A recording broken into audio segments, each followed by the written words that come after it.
Buenos días, es 18 de febrero de 2021.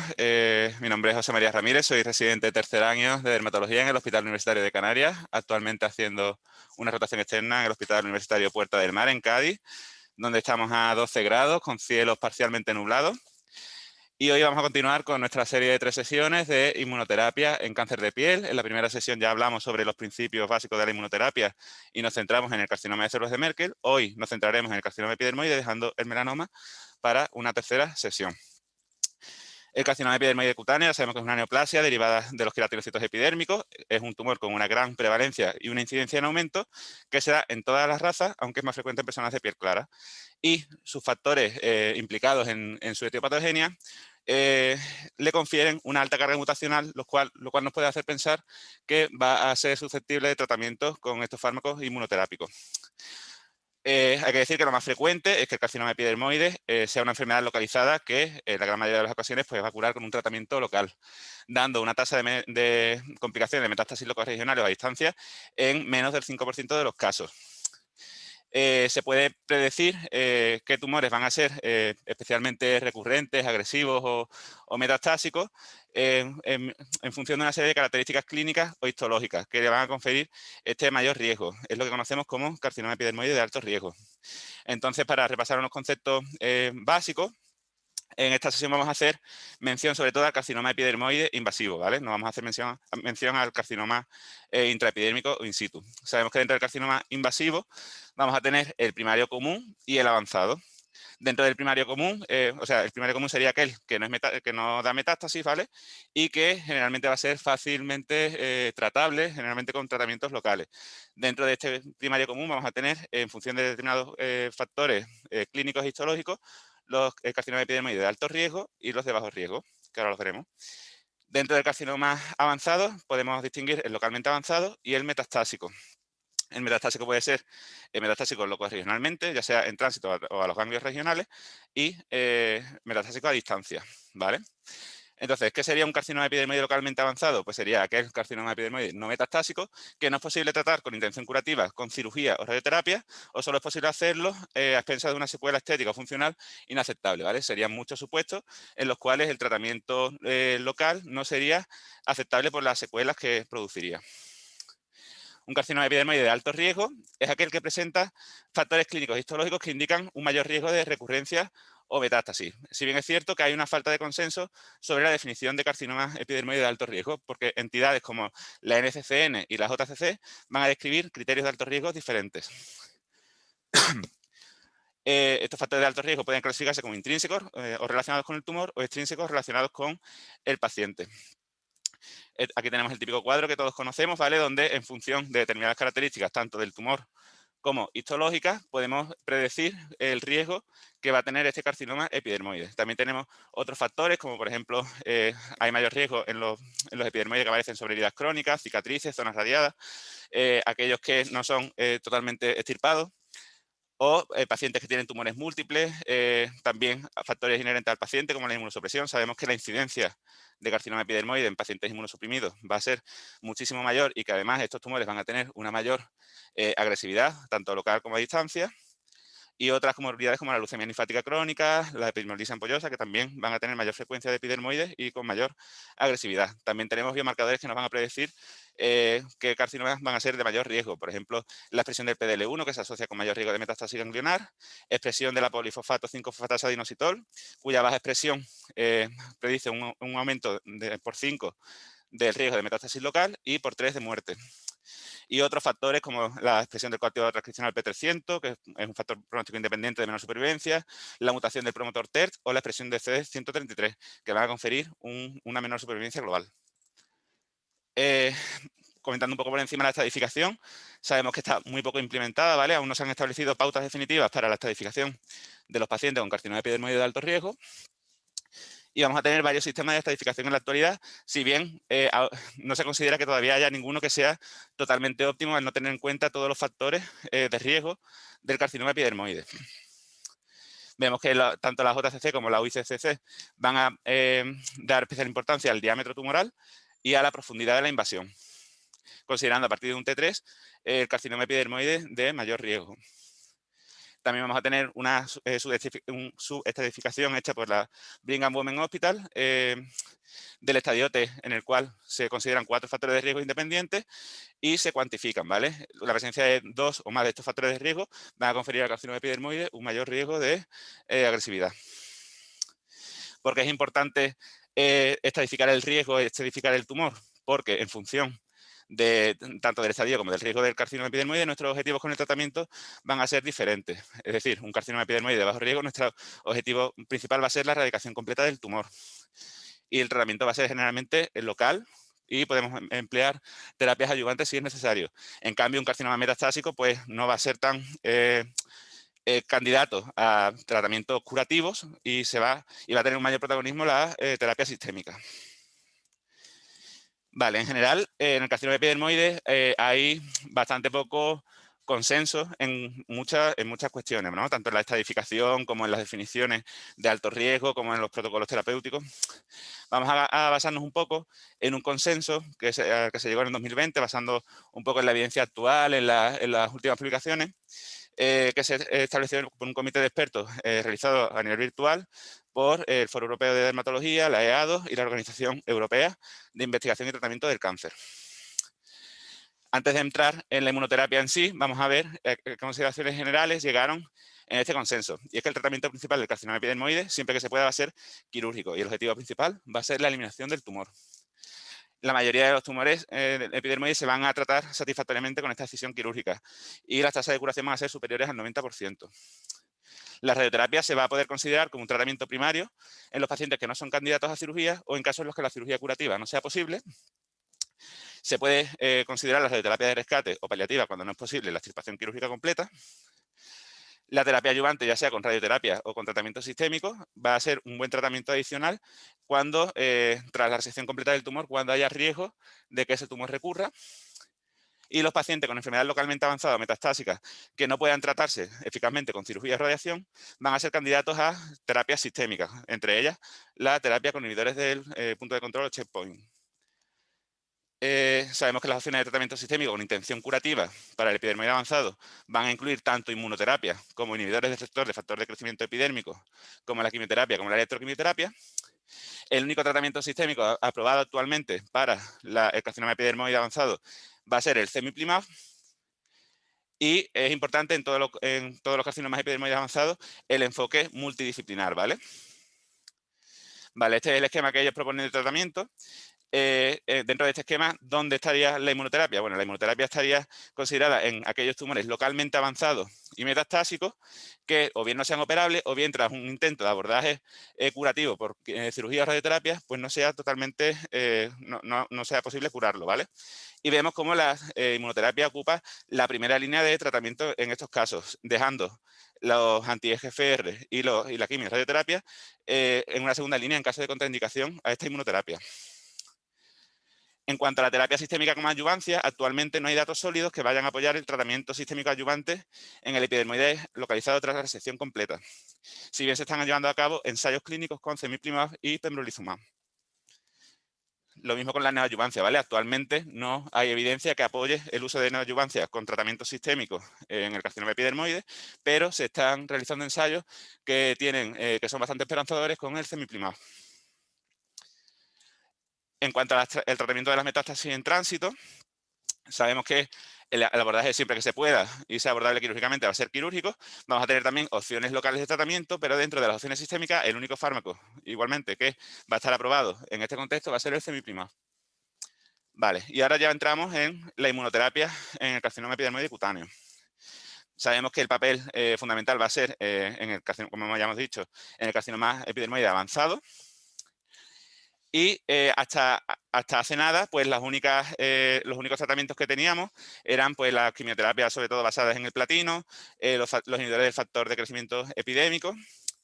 Pero sabemos que estos tratamientos, aparte de unos efectos tóxicos bastante considerables, van a tener unas tasas bajas de respuesta, ¿vale? Aquí los vemos, del 10 al 31%, y además estas respuestas van a ser poco duraderas. Se pensó que el carcinoma epidermoide podía ser susceptible de tratamientos con inmunoterapia. ¿Por qué? Pues por la alta tasa mutacional que tiene este tumor, como hemos dicho antes, por los factores implicados en su etiopatogenia, la radiación ultravioleta, van a ser tumores que expresen muchos neoantígenos que puedan hacer los candidatos al tratamiento con inmunoterapia. También se ha descrito un aumento de la expresión de PD-1 y PDL1 en estos tumores, lo cual también hizo sospechar que iban a ir bien con la inmunoterapia, su mayor riesgo en inmunodeprimidos. Todo eso hizo pensar que estos tratamientos pudieran ir bien. Se publicaron casos y demás hasta que se publicó el estudio que validó el primer tratamiento aprobado en este sentido en el carcinoma epidermoide, el cemiplimab, un inhibidor del PD-1. En este estudio, Millen coge dos cohortes, ¿vale? Una cohorte de un estudio fase 1 en pacientes con carcinoma epidermoide localmente avanzado y metastásico que no eran candidatos a cirugía, y una de las cohortes de un estudio de fase 2 en pacientes con carcinoma epidermoide metastásico con metástasis regionales a distancia o ambas.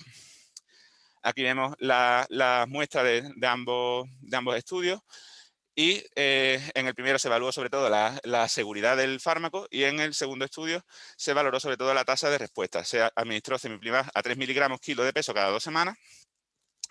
Y aquí vemos las tasas de respuesta en la fase 1, como hasta el 50% de los pacientes presentaron una respuesta objetiva, la mayoría de ellas parciales. Observaron efectos adversos que en general cuando los comentemos vamos a ver que son los ya conocidos en estos inhibidores del PD-1, no se detectaron nuevos perfiles de seguridad. Se produjeron 5 muertes en esta fase 1, una de ellas atribuible a un efecto adverso por el cemiplimab. Y aquí vemos, por ejemplo, un ejemplo clínico, ¿vale?, de uno de los pacientes de esta fase 1, como a la sexta semana del tratamiento con cemiplimab se presenta una respuesta bastante considerable.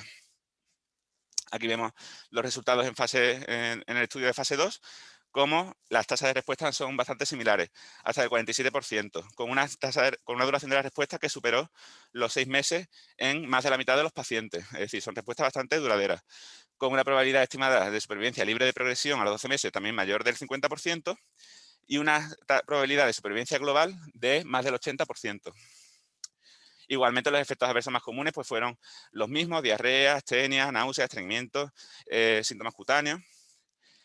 El 7% de los pacientes tuvo que interrumpir el tratamiento debido a algún efecto adverso y se produjeron 3 muertes debido al cemiplimab, ¿vale? Por neumonía, por hipercalcemia y por trombosis venosa profunda secundarias a úlceras duodenales y esofagitis previa. Aquí vemos un poco el resumen de este estudio que llegó a validar el cemiplimab como tratamiento para el epidermoide avanzado. Y aquí vemos ejemplos clínicos de los pacientes en fase 2. Vemos cómo tumores que habían sido ya previamente tratados con cirugía radioterapia y que eran inabordables ya a nivel local, pues presentan respuestas bastante espectaculares en relativamente poco tiempo, ¿vale? Aquí vemos cómo prácticamente el tumor desaparece, ¿vale? Con el cemiplimab. Tras integrar estos resultados de los dos estudios, se vio que las tasas de respuesta eran aproximadamente del 47%. Y la eficacia fue similar tanto en el carcinoma metastásico como en el localmente avanzado. Y la mayoría de los efectos adversos que se produjeron en estos pacientes fueron de grados 1 y 2, teniendo que suspender el tratamiento debido a efectos adversos en menos del 10% de los pacientes. Ellos llegan a la conclusión de que este fármaco es eficaz en aproximadamente la mitad de los pacientes y que se asocia pues, a los efectos adversos similares a los observados en otros inhibidores del PD-1, los ya conocidos.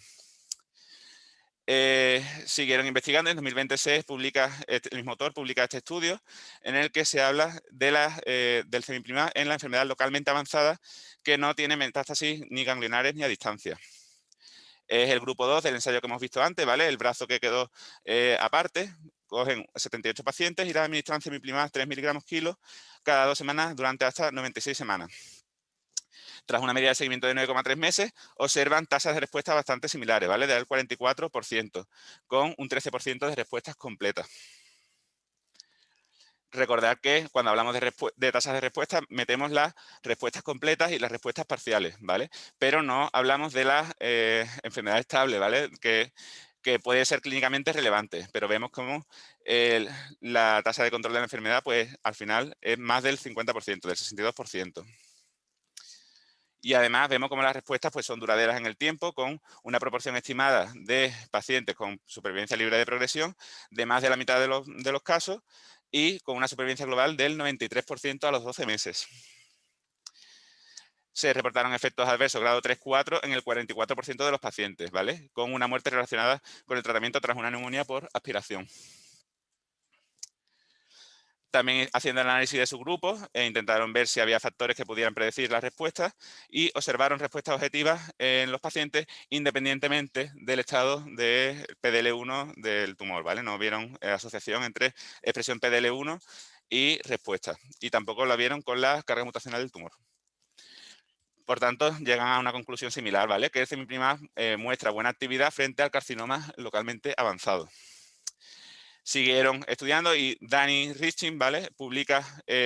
Sigue publicando los datos del grupo 1 que vimos antes a una dosis de 3 miligramos kilo intravenoso cada 2 semanas y lo compara con la administración de la dosis que se aprobó en ficha técnica de la dosis fija de 350 miligramos intravenoso cada 3 semanas en un grupo 3.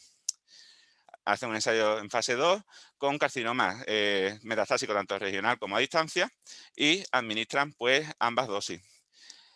Y aquí vemos un poco la tasa de respuesta, bueno, aquí vemos los datos de los pacientes y aquí vemos la tasa de respuesta globales, ¿vale? Cómo son similares a las reportadas en el estudio previo, ¿vale? De casi la mitad de los pacientes, sin haber claras diferencias entre la administración a dosis de ficha técnica o la administración a dosis de los ensayos clínicos de 3 miligramos kilo intravenosos, ¿vale? Los efectos adversos más frecuentes pues, fueron los efectos leves, ¿vale? Y los más frecuentes de grado mayor de 3 fueron la diarrea, la anemia y la neumonitis. Entonces, ellos llegan a la conclusión de que el régimen aprobado de cemiplimab a 350 miligramos intravenosos es un tratamiento muy activo, ¿vale? Para el carcinoma epidermoide metastásico, observándose respuestas duraderas con un perfil de seguridad similar en ambas dosis y unas tasas de respuesta pues, que son casi del 50%. En el último congreso de la ASCO de 2020 se comunicaron los datos de seguimiento a 3 años en estos pacientes, ¿vale?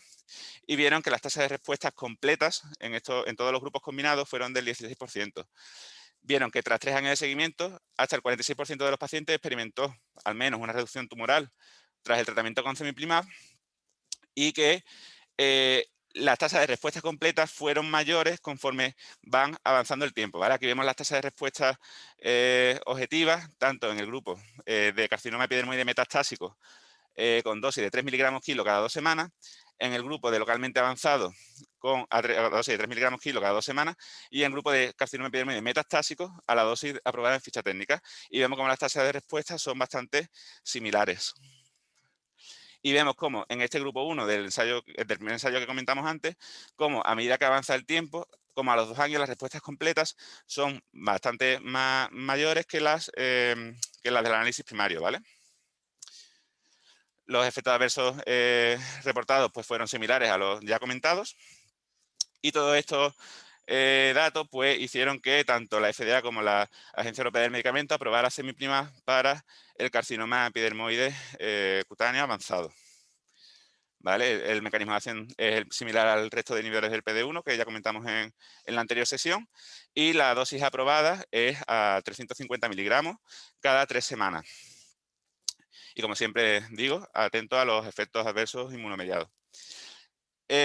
Aproximadamente un tercio de los pacientes con enfermedad localizada tratados con cemiplimab van a presentar respuestas parciales, lo cual puede hacer pensar que un tumor que al principio era irresecable se pudiera resecar después. Aunque no hay evidencia todavía que pueda aconsejar esta práctica, es cierto que ya hay ensayos en marcha y que algunos autores sí que aconsejan que un tumor que en principio no era resecable, si tras el cemiplimab hay una respuesta que reduzca la carga tumoral, pues se puede abordar quirúrgicamente. Vale. Otro fármaco inmunoterápico que se ha probado en el carcinoma epidermoide es el pembrolizumab, un inhibidor del PD1, ¿vale? Que ya lo comentamos también en el anterior. Aquí tenemos este estudio, el Keynote 629, que es el estudio más grande realizado a este respecto, que es un ensayo abierto no autorizado fase 2, en el que cogieron a 105 pacientes con carcinoma epidermoide metastásico o localmente avanzados que ya habían realizado tratamientos sistémicos previos. Administraron 200 miligramos de pembrolizumab intravenoso cada 3 semanas durante 2 años y observaron tasas de respuesta del 34,3%, ¿vale? Con tasas de respuesta completa del 4% de los pacientes. Aquí vemos igualmente cómo también en hasta el 30% se consigue una estabilización de la enfermedad. Y vemos que hubo una alta tasa de pacientes que interrumpieron el tratamiento, la mayoría de ellos por progresión de la enfermedad. Vemos cómo igualmente las respuestas van a ser más duraderas de las reportadas con los anteriores tratamientos sistémicos disponibles, y como las tasas de supervivencia libre de progresión y las tasas de supervivencia globales pues van a ser similares a las reportadas con el cemiplimab. Se demostró que esta eficacia también era independiente de la expresión del PDL1 y de si estos carcinomas epidermoides eran locorregionalmente avanzados o metastásicos. Los eventos adversos pues, fueron los ya conocidos del pembrolizumab, con una muerte reportada por una neuropatía de los nervios craneales periféricos. Aquí vemos algunos pacientes, ¿vale?, con muy buenas respuestas al pembrolizumab, como a la semana 35 prácticamente el tumor se ha resuelto. Aquí vemos otro paciente que ya se había tratado previamente con cirugía, con radioterapia, como prácticamente el tumor desaparece, ¿vale? Aquí tenemos otro a nivel axilar y aquí uno en preauricular, ¿vale? Como este tumor a la semana 62 prácticamente ya no está, ¿vale? Por tanto, en este estudio se demostró que pembrolizumab tenía una actividad antitumoral eficaz, con respuestas duraderas, clínicamente significativas, y que se respaldaba su uso en la práctica clínica. En este estudio de 2020, Maubec publica los datos de pembrolizumab en pacientes con carcinoma epidermoides avanzados como tratamiento de primera línea, es decir, pacientes que no habían hecho previamente tratamiento. Cogieron una cohorte primaria de 39 pacientes y tras los buenos resultados ampliaron esta cohorte a 18 pacientes más. Aquí tenemos las características de las dos cohortes y vemos cómo la tasa de respuesta pues, va a ser similar a las reportadas en el anterior estudio, ¿vale? Con una tasa de respuesta del 42%. Y una supervivencia estimada a los 12 meses bastante elevada, ¿vale? Del 75,5%. Lo cual hace pensar que son respuestas bastante duraderas. Haciendo el análisis de subgrupos, ellos sí encontraron que las tasas de respuesta van a ser más altas entre aquellos que expresaban PDL1 del 55% versus los que no expresaban el PDL1, ¿vale? El 17%. Igualmente, pues los efectos adversos pues, fueron consistentes con los ya conocidos y llegaron a la conclusión de que pembrolizumab como primera línea muestra una buena actividad frente al carcinoma epidermoide avanzado y que la positividad de PDL1 parece predecir la eficacia del pembrolizumab. ¿Vale? Entonces, la posología aquí en Europa no está aprobada, en Estados Unidos sí, ¿vale? En el tratamiento del carcinoma epidermoide avanzado, y está aprobada una dosis de 200 miligramos intravenoso una vez cada 3 semanas o 400 miligramos una vez cada 6 semanas hasta progresión de la enfermedad, toxicidad inaceptable, o en pacientes que no tengan progresión de la enfermedad hasta 24 meses. Ay, perdón. Hay multitud de ensayos en marcha, ¿vale? Que valoran tanto el cemiplimab como neoadyuvante, el pembrolizumab combinado con otros fármacos, bueno, muchísimos ensayos en marcha, ¿vale? Que estamos pendientes de los resultados. Vale, todo esto que hemos hablado hasta ahora es resultados de ensayos clínicos. Ahora vamos a ver un par de artículos que hablan de la eficacia de estos fármacos o de la efectividad, mejor dicho, de estos fármacos en el entorno real. En este estudio se analiza 61 pacientes con carcinoma epidermoide avanzado tratado con inmunoterapia y se evaluó tanto la respuesta como el perfil de efectos inmunomediados como la carga tumoral y se comparó los resultados con los ensayos clínicos que validaron estos fármacos. Ellos observaron una mayor tasa de respuesta completa, pero observaron menor tasa de respuestas globales en comparación con el ensayo pivotal de cemiplimab, ¿vale? Una tasa de respuesta del 31,5% versus el 48% que hablamos antes. También observaron tasas más altas de progresión de la enfermedad y sí que encontraron asociación estadísticamente significativa entre la presencia de IRAEs y respuesta, ¿vale? Vieron que los IRAEs eran más comunes entre los pacientes que respondían y también observaron que un alto recuento de linfocitos previo al tratamiento y una carga tumoral alta podían predecir mejor respuestas en estos pacientes. Otro estudio en mundo real, publicado en octubre de 2020, analizó pacientes con carcinoma epidermoide avanzado tratados con inhibidores del PD-1 en 6 centros, ¿vale? Vieron tasas de respuesta más parecidas a las reportadas en ensayos clínicos del 58,7%, con una buena tasa de control de la enfermedad del 80,4% y una supervivencia libre de progresión de más de la mitad de los pacientes. Aquí vemos las tasas de control de la enfermedad, tanto con respuesta completa, parcial y estabilización de la enfermedad, y ellos encontraron que esta respuesta fue independiente de cuál de los inhibidores del PD-1 fuera utilizado, si cemiplimab, nivolumab o pembrolizumab. También era independiente de si el carcinoma era localmente avanzado o metastásico, y sí que encontraron dos factores predictivos de mala respuesta estadísticamente significativas. Pacientes con carcinoma epidermoide primario en la pierna y pacientes con una LDH elevada tenían peor respuesta. Y en general el tratamiento pues, se toleró bien, con menos del 10% de interrupción del tratamiento debido a las toxicidades, ¿vale? Aquí vemos un poco las diferencias de supervivencia libre de progresión entre pacientes con LDH no elevada y elevada y pacientes con tumor en la pierna con respecto a otras localizaciones. Llegan a la conclusión de que el tratamiento con inhibidores del PD-1 presenta tanto en los ensayos clínicos como en el entorno real altas tasas de respuesta con un control duradero de la enfermedad. Aquí tenemos otro estudio en el que se compara la eficacia del cemiplimab versus los otros tratamientos sistémicos que hasta este momento se habían utilizado en el carcinoma epidermoide. Y tenía como objetivo pues, estimar esta eficacia comparativa entre cemiplimab versus inhibidores del EGFR, el pembrolizumab y la quimioterapia basada en platino en términos de supervivencia. Se realiza evidentemente una comparación indirecta, ¿vale? Se cogen 11 estudios a través de una revisión sistemática que abarcan en total 617 pacientes. Se cogen datos del cemiplimab según el ensayo con mayor número de pacientes hasta la fecha, ¿vale? Un ensayo que a día de hoy sigue abierto. Y se comparó estos resultados con los reportados con inhibidores del EGFR, con pembrolizumab y con quimioterapia. Aquí tenemos los estudios que se cogieron.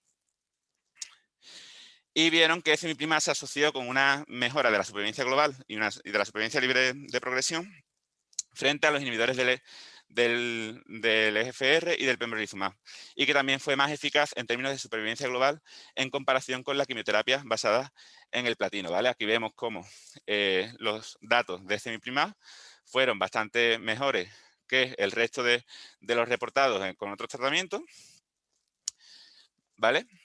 Igualmente con la progresión libre de enfermedad. Y al hacer la comparación tanto sin ajustar como con métodos estadísticos que intentan ajustar las diferencias entre las diferentes poblaciones, vemos como la mayoría de los resultados caen a favor del cemiplimab, ¿vale? Exceptuando datos de supervivencia libre de progresión con el cetuximab en uno de los estudios y datos de supervivencia libre de progresión al compararlo con las quimioterapias del platino, que no salieron, que igualmente caían del lado del cemiplimab, pero sin alcanzar la significación estadística. Por tanto, ellos concluyeron que el cemiplimab demostraba mejores tasas de supervivencia global que las reportadas en estudios con otros tratamientos sistémicos, ¿vale? Vale, y en trasplantado, bueno, sabemos que los receptores de trasplante de órganos requieren terapia inmunosupresora para prevenir el rechazo del injerto, lo cual les confiere mayor riesgo de desarrollar neoplasias malignas. Sabemos que estos pacientes trasplantados tienen una buena esperanza de vida gracias a cada vez mejor manejo de las técnicas quirúrgicas, de las terapias inmunosupresoras. Además, sabemos que España es un país que tiene altas tasas de donantes de órganos sólidos por millón de habitantes y que esta inmunoterapia e inmunosupresión mantenida supone un mayor riesgo de desarrollar muchos tipos de cáncer, de los cuales los más frecuentes van a ser el cutáneo, y dentro del cutáneo el más prevalente va a ser el carcinoma epidermoide cutáneo, que como dijimos antes, va a tener un riesgo de 65 a 250 veces mayor en comparación con la población general, y además en estos pacientes va a ser más agresivo, con mayor potencial metastásico, se va a dar en pacientes más jóvenes. ¿Qué pasa? Que los ensayos clínicos que validan todos estos fármacos de inmunoterápicos excluyen a los pacientes que son receptores de trasplante de órganos. Entonces, bueno, vamos a comentar un caso de paciente trasplantado que tuvo una buena respuesta al cemiplimab. En este caso era un varón de 81 años con un trasplante de riñón hace 14 años en tratamiento inmunosupresor con sirolimus y prednisona.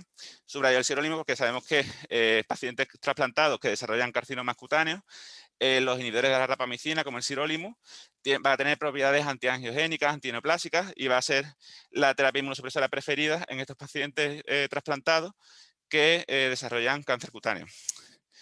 Este paciente presentaba un carcinoma epidermoide que, tras el tratamiento local, presentó pues, una extensión de la enfermedad, ¿vale? Una adenopatía inguinal izquierda. Tras realizar la biopsia, se confirmó que era una extensión de su carcinoma epidermoide. Se empezó tratamiento sistémico pues, con capecitabina y radioterapia, pero vieron que, a pesar de los tratamientos, la enfermedad seguía progresando. Se intentó también el cetuximab, pero tras 4 meses de tratamiento, vieron, al reestadificar con el PET-TAC, vieron un empeoramiento progresivo con metástasis ya también en la ingle derecha, ¿vale? Aquí vemos cómo captan adenopatías en ambos lados, adenopatías inguinales, ¿vale?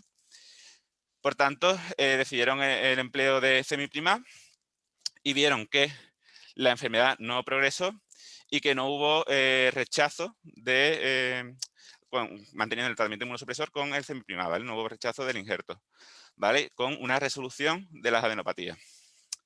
Esto hizo pensar que fuera posible, ¿no? Realizar esta inmunoterapia en pacientes trasplantados. Estos autores hacen una revisión sistemática de los casos reportados en la literatura del empleo de inmunoterapia en pacientes trasplantados y publican 2 casos propios, ¿vale? De los que vamos a analizar uno de ellos. Publican un caso de carcinoma epidermoide de piel con una respuesta completa y un caso de melanoma con una respuesta parcial tras el empleo de pembrolizumab, y en ambos casos experimentaron un rechazo del injerto, pero se pudo salvar, ¿vale? Entonces, se realiza un análisis de 64 pacientes, vieron una tasa global de rechazo de los injertos de casi la mitad de los pacientes, ¿vale? Del 41%. La mayoría de los rechazos se produjo a nivel renal, seguido de hígado y de los injertos cardíacos. Y vieron que estas tasas de rechazo eran mayores con los inhibidores del PD-1 del 48% que con el ipilimumab del 23%. Y vemos cómo, a la inversa, las tasas de respuesta pues, fueron mayores con los inhibidores del PD-1 que con el ipilimumab. Ninguna variable se asoció significativamente con el rechazo del trasplante, y vieron que la eficacia de la inmunoterapia en pacientes con estos trasplantes parecía bastante buena, pero que existía un riesgo de rechazo y una pérdida de aloinjerto considerable. Vamos a ver un caso de del paciente que ellos reportan, ¿vale? Un paciente de 66 años que tenía un trasplante renal secundario, una enfermedad renal terminal por poliquistosis renal e hipertensión, que presentó pues, múltiples carcinomas epidermoides. Ellos ajustaron la terapia inmunosupresora, como dijimos, pasando del tacrolimus al sirolimus por la mayor actividad en estos pacientes frente al carcinoma. Continuó desarrollando carcinomas epidermoides que fueron tratándose con cirugía, y en 2018, sin aparentemente ningún tumor primario cutáneo, vieron afectación ganglionaria a distancia de un carcinoma epidermoide cutáneo. Dada la extensión de la recurrencia, ellos comenzaron el tratamiento con pembrolizumab a 200 miligramos cada 3 semanas. Vieron buena tolerancia, sin efectos adversos, y a los 2 meses se demostró una respuesta completa del tumor. ¿Qué pasa? Que a los 8 meses del tratamiento observaron un aumento de la creatinina con un agrandamiento del sistema pielocaliciado del riñón trasplantado. Al biopsiarlo se diagnosticó de rechazo agudo. ¿Cómo manejaron el rechazo agudo? Pues comenzaron con tratamientos con pulso de metilprednisolona a 250 miligramos al día por 3 dosis e inmunoglobulinas intravenosas. Con esto mejoró la creatinina sérica. Se paró evidentemente el pembrolizumab. 2 meses después hizo un nuevo episodio de rechazo que igualmente fue controlado con pulso de metilprednisolona, en este caso 500 miligramos por 3 días, e inmunoglobulinas intravenosas, ¿vale? Y el injerto se pudo salvar, ¿vale? Y vemos cómo el tumor pues se resolvió por completo.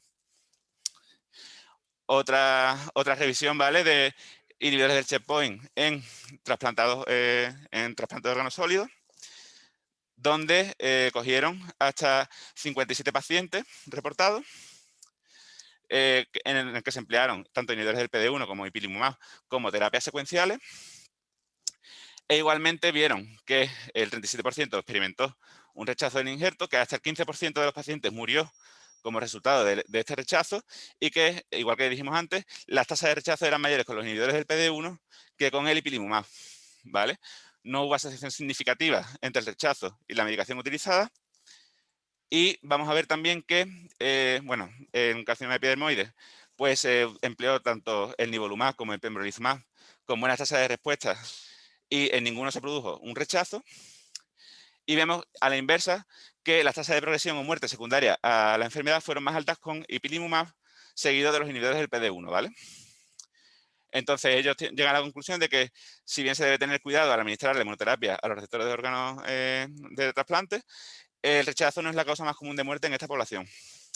Por tanto, siempre hay que valorar riesgo-beneficio en estos pacientes, ver que en el paciente trasplantado va a ser más frecuente la presencia de carcinoma epidermoide, pero ver, por ejemplo, si el carcinoma epidermoide tiene un riesgo de ser mortal y que si, por ejemplo, el injerto pues, no es vital para la vida porque el paciente puede volver a diálisis y demás, pues valorar si el empleo de la inmunoterapia va a ser oportuno.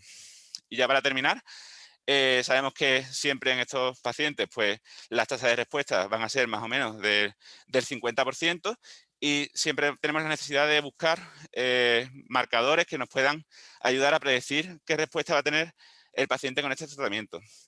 Se habla de factores genéticos, como por ejemplo el papel de las secuencias no codificantes de ARN en estos pacientes. Se está investigando, aún no se sabe bien. En este estudio, CACIU hace un análisis de 33 pacientes con carcinoma epidermoide avanzado que reciben inmunoterapia y recolectaron tanto datos clínicos como genéticos. Alcanzaron la significación estadística, pues el estatus de fumar o no fumar. En este caso vieron que los pacientes no fumadores respondían peor, pero probablemente porque aquellos pacientes que no fuman, o sea, recordemos que la etiopatogenia fundamental del carcinoma epidermoide en estos pacientes va a ser la radiación ultravioleta, lo que va a conferir una mayor carga mutacional, y a mayor carga mutacional generalmente va a ser como un buen predictor, ¿no?, de la respuesta a la inmunoterapia. Y también vieron que una alteración en el número de copias del brazo de 3Q, del cromosoma 3Q, va a predecir también buenas respuestas. ¿Vale? Y nada, aquí vemos un poco las diferencias de supervivencia. También vieron que pacientes que respondían, esto es obvio, tuvieron una diferencia estadísticamente significativa en términos de supervivencia. ¿Vale? Aquí lo vemos. Y nada, como conclusión, sabe que el carcinoma epidermoide es una enfermedad muy prevalente con una incidencia en aumento, que actualmente no existe consenso claro en cuanto a cosas tan básicas como el concepto, estadificación y manejo, que presenta unas características en citopatogenia que lo hacen susceptible del tratamiento con inmunoterapia y que actualmente la inmunoterapia va a ser el estándar de tratamiento sistémico del carcinoma epidermoide avanzado no subsidiario de cirugía o radioterapia curativa, que hay necesidad de estudios en pacientes que normalmente se incluyen de los ensayos, como por ejemplo los trasplantados, que también hay necesidad de encontrar biomarcadores que puedan predecir la respuesta y que hay multitud de ensayos en marcha y que estamos pendientes de los resultados de los mismos. Y nada, bibliografía. Y va. Gracias.